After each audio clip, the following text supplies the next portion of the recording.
Hello everybody, thank you so much for joining. This is going to be a little bit of a different video, however, I thought it would be a lot of fun to do.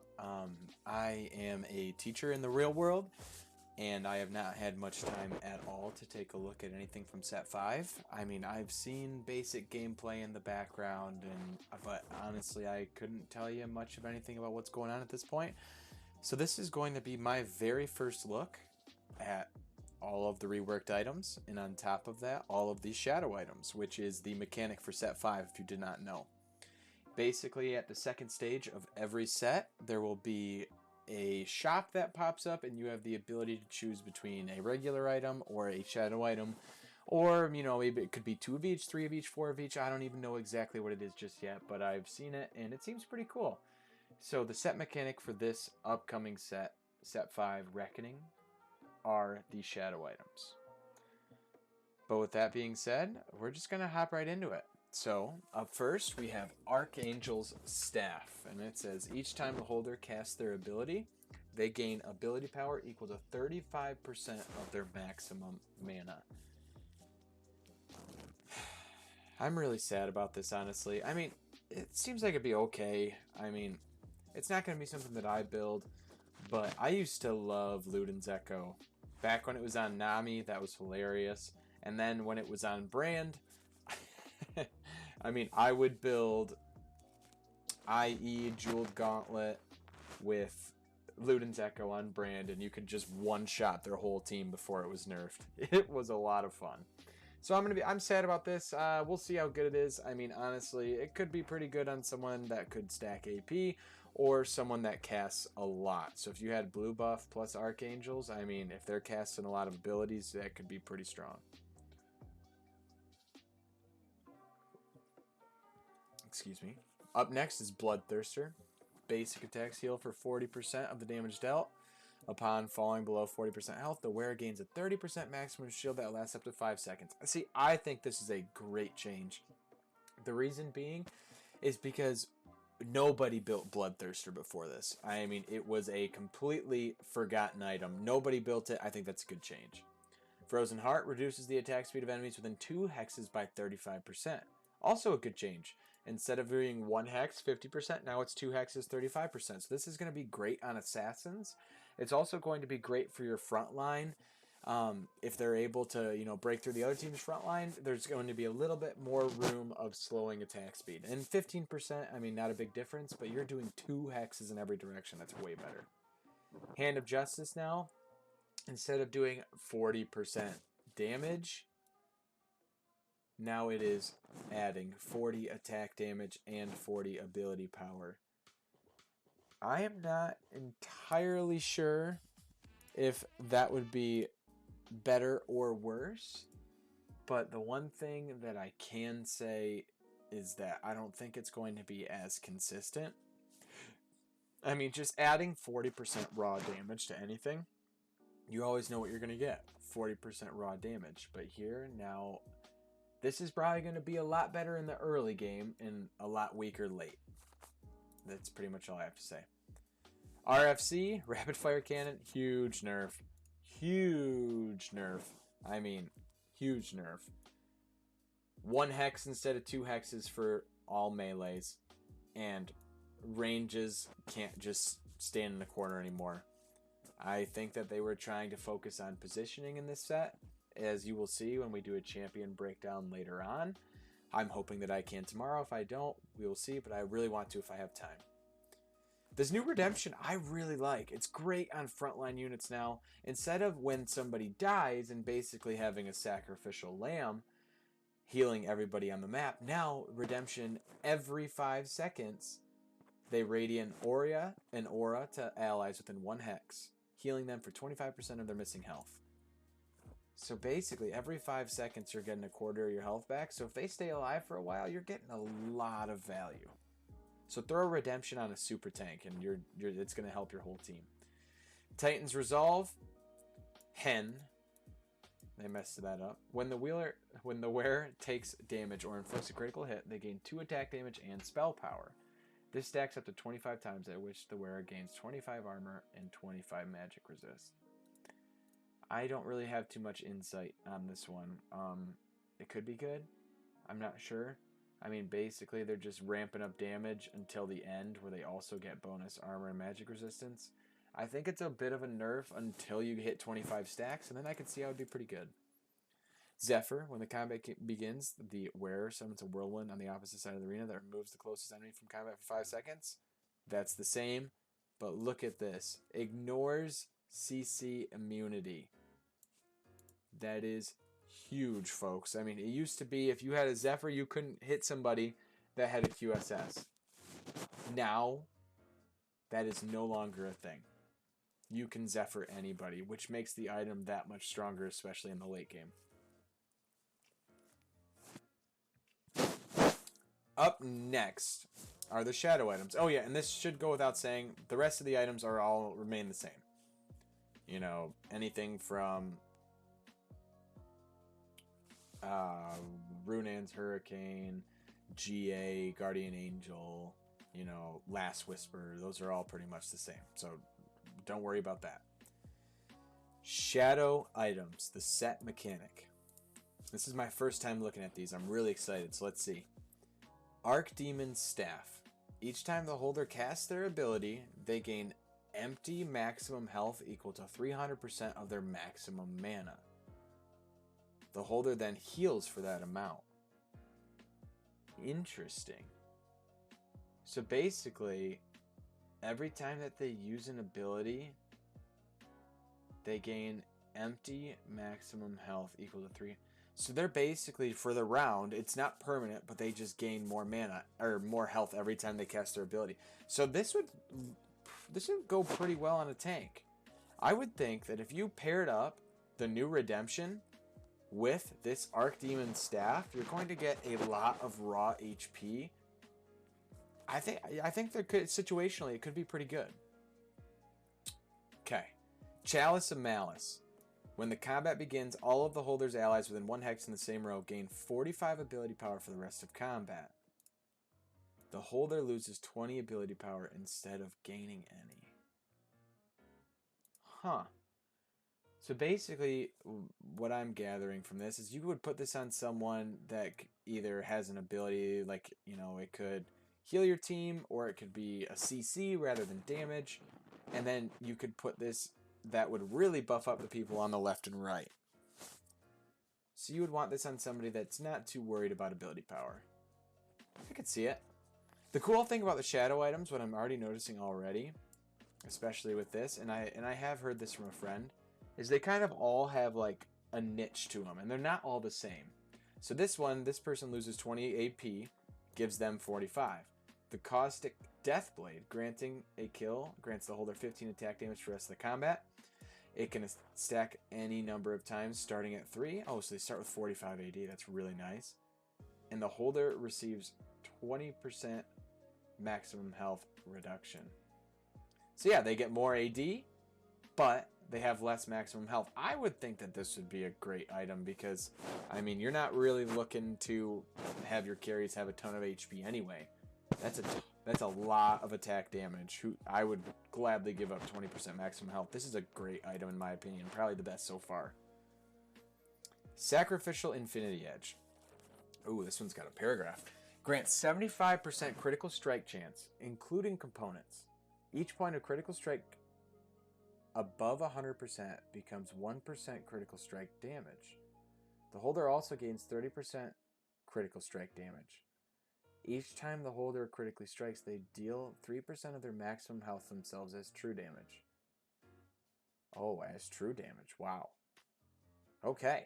So basically what this is telling me right here is you're going to put on IE, the Sacrificial IE, with the new Bloodthirster.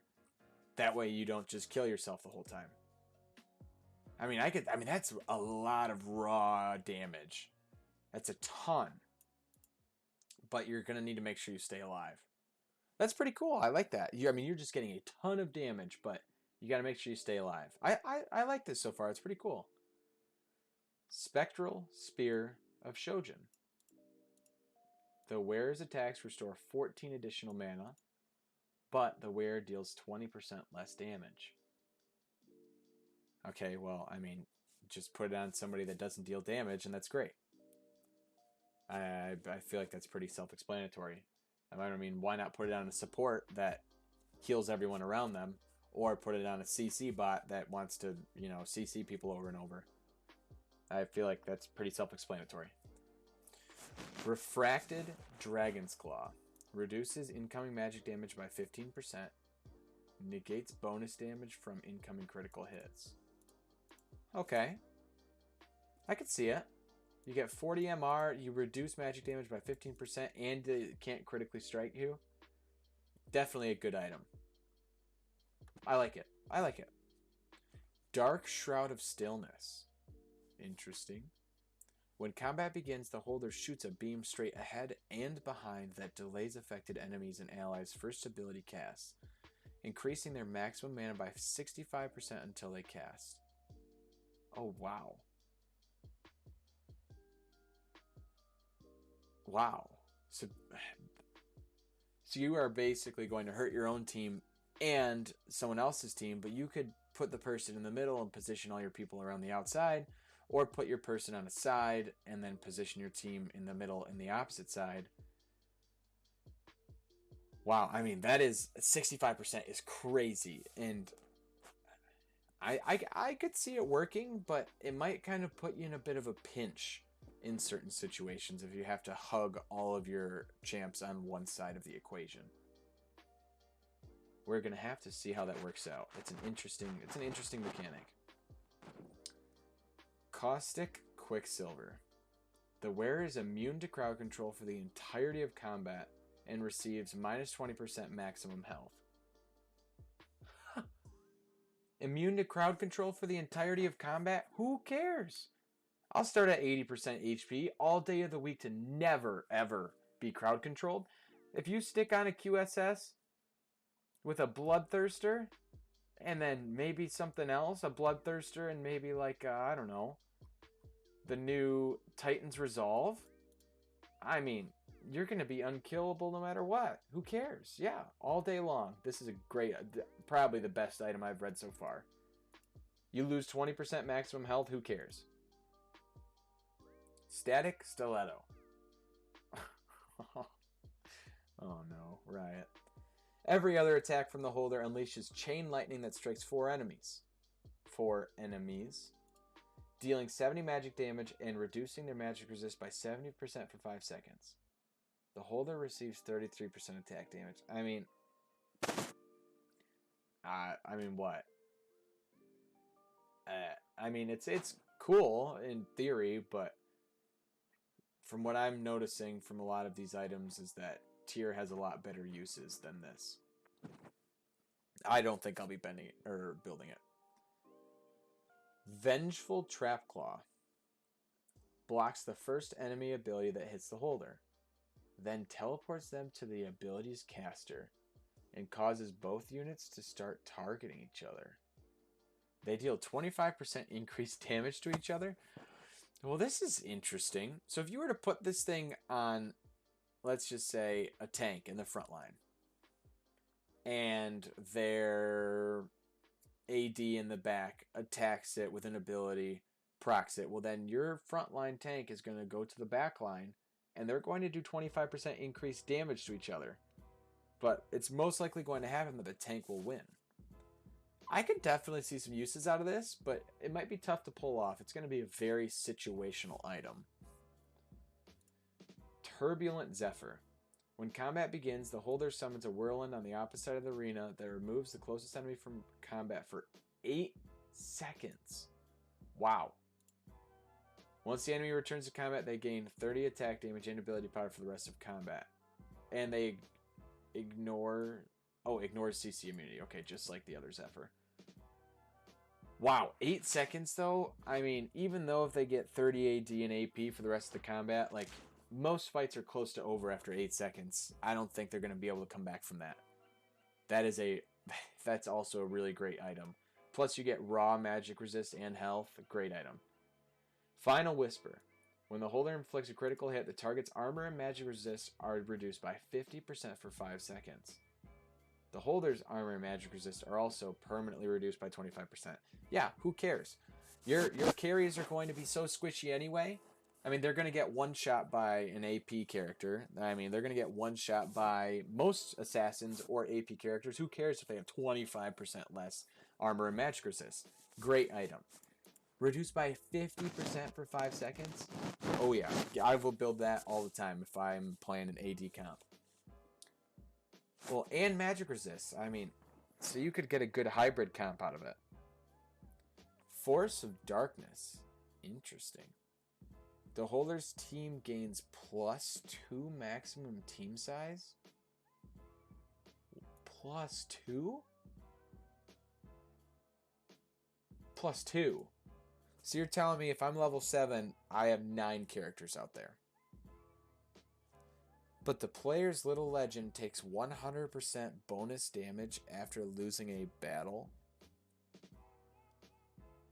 Who cares? I'll build this all day long. You're telling me that if I hit level 9, I can have 11 characters out there? Yeah, who cares? All day long. If I ever have 2 spatulas, I don't care. I'm slamming this. Force of Darkness? Yeah, 1st or 8th. All the way. This is a 1st or 8th item. I mean, you either die so fast you can't stand it, or you just get 1st because you have 2 times the amount of people as everyone else. Frozen Dark Heart. Reduces the attack speed of all enemies within 2 hexes by 50%, but the attack speed of all allies within 1 hex is reduced by 50%. I mean, this would be a good item. What I see that would be good is if you had a solo frontliner, or if you had like 1 or 2 assassins that you placed on the corners where they would be able to not affect your teammates. That's about the 2 best situations that I could see. Cool item though. Cool item. I might build it. Ginsu's Sacrificial Rageblade. You know, I've heard a lot of people say Gwinsu. I say Ginsu. You know, it's up for debate. You can say it however you want, but I say Ginsu. Attacks grant 9% bonus attack speed for the rest of combat. The bonus attack speed can stack any number of times. The holder is dealt 2.5% of their maximum health as true damage each attack. Just like Rageblade, I mean, that's pretty cool. I feel like it would be good, but you need to have some healing that is accompanied with it. You can't just put on a Rageblade and an IE and a GA and be like, oh, this will work. You need to have healing. But I can see it. Ionic Dark Spark. Oh, well, kind of lame. Enemies and allies, except the holder, within 2 hexes are zapped when they cast an ability, taking magic damage, scaling with their maximum mana. Enemies take 200% of their maximum mana, and allies take 100% of their maximum mana. Whenever an ally or enemy is zapped, the holder gains 5 ability power for the rest of the combat. I don't think I'll be building this. There's way better items. I'm not going to do something that would potentially make me lose a fight. Not me. Sacrificial Redemption. The holder radiates an aura to all allies on the board except themselves and heals them for 20% of their missing health every 5 seconds. Each time this happens, the holder damages themselves for 10% of their current health as true damage. Hear me out. What if you paired the Sacrificial Redemption with just the normal Redemption? Because they'd be healing for 25% of their health, plus healing everyone else, plus healing themselves, plus healing everyone else, and they would last longer. I mean, I feel like that could be a good pairing. Oh, Locket of the Silver Lunari. Okay, I see what you did there. When combat begins, the holder and all allies within 2 hexes in the same row gain 60 bonus armor and magic resist, but gain 5 less mana per attack. I mean, this is an awesome item to have up front. Who cares if you gain 5? I mean, especially if you're playing some beefcakes in the front line. Who cares if they CC less if they just don't die? Great item. Yes, I will definitely be using this in the future.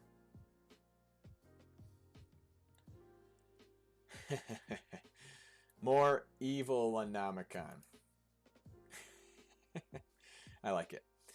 When the holder deals magic damage with their ability, they burn the target, dealing 100% of the target's maximum health as true damage over 25 seconds, and reducing healing by 50% for the duration of the burn. The holder's ability deals 50% less damage. Huh.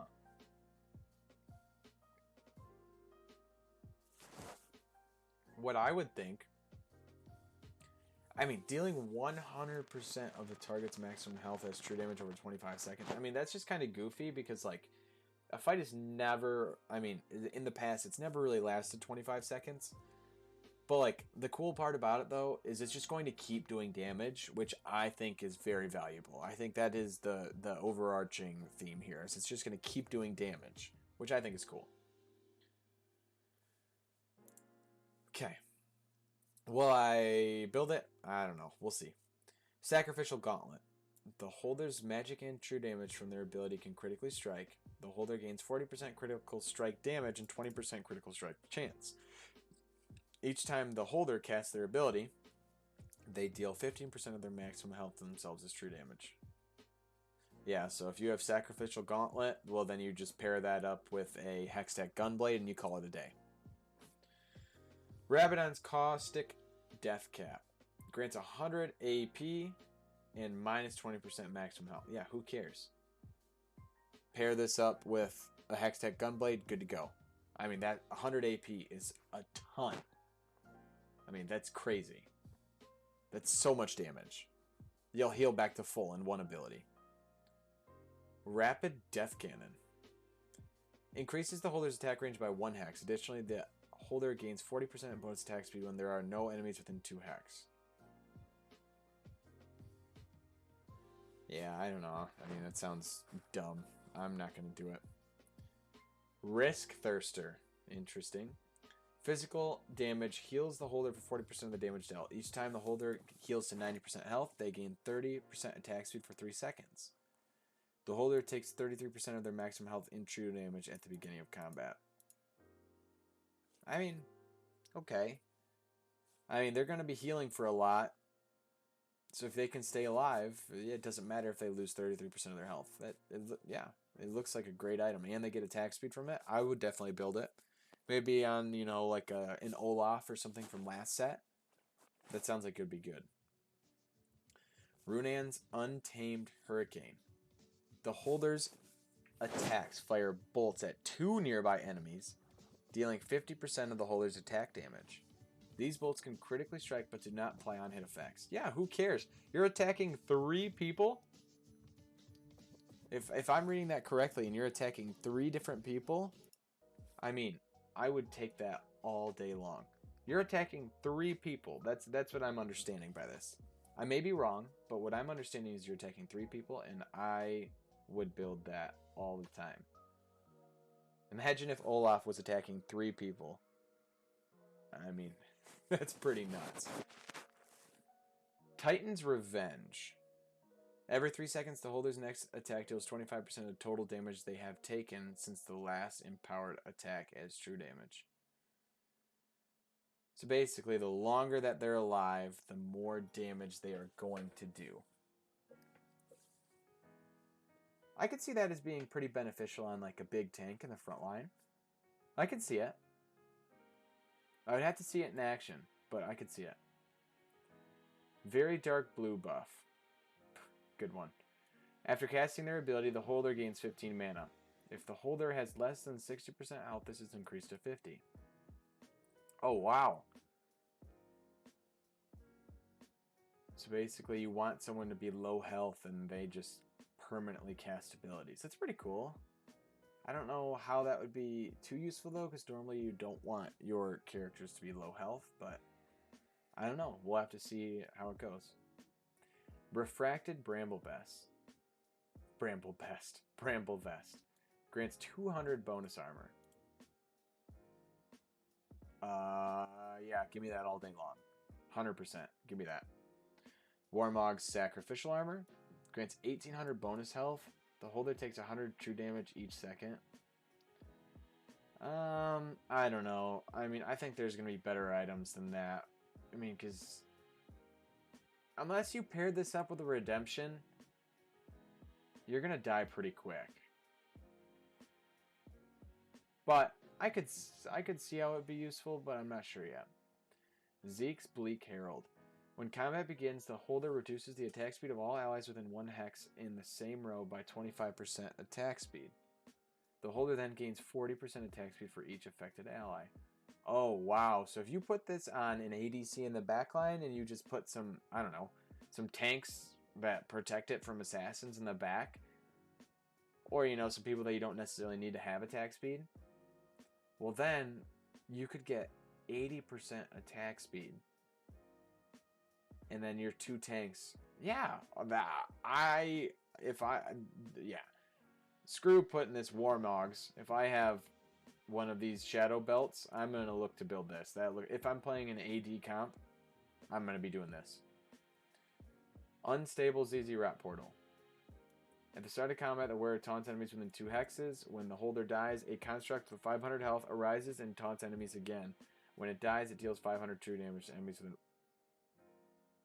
I mean, that seems pretty good. That seems pretty good. I mean, not only are you taunting people, so they're coming to kill you, so then when it blows up, you're going to do damage after already taunting them twice, so 2 forms of CC.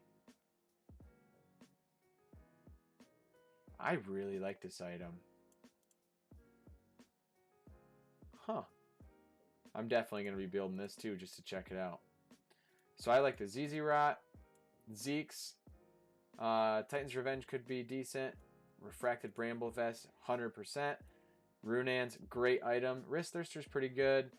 Okay. This seems like it'd be very good on a heavy AP character. Sacrificial Redemption seems pretty good. Force of Darkness seems overpowered, but I could definitely see how you would get an 8th place from it. Frozen Darkheart, great if you put it on an assassin to jump to the backline so it doesn't affect any of your teammates. Caustic QSS, very overpowered. Build it if you can. No CC for the entirety of the match. That's crazy. Refracted Dragonclaw, count me in. Sacrificial IE seems really, really good. You got to pair it with a Bloodthirster though. Chalice of Malice seems good. It's very situational. Caustic Deathblade seems good. Archdemon's Staff seems like it could be okay situationally. Rapid Fire Cannon, thank goodness it is nerfed into the ground. I was so sick of that. I like the Redemption change. Like the Frozen Heart change. Hand of Justice, better early, worse late. BT, great change. Archangels Staff, I'm sad about that one. However, it took just under a half hour. There's a lot of talking. I know there's a lot of information to process. However, I'm hoping, you know, having a little bit of my insight. You know, I'm not the best player in the world, but I also can relate to some of you more than some of these, you know, super amazing players. I've been diamond the past 3 sets, and I still have a lot of room to grow. I am hoping that this set I can be even more successful than I have in the past, and I'm hoping that you guys will enjoy the ride with me. If you enjoyed the video, please leave a like, please subscribe, and I hope you have a great day.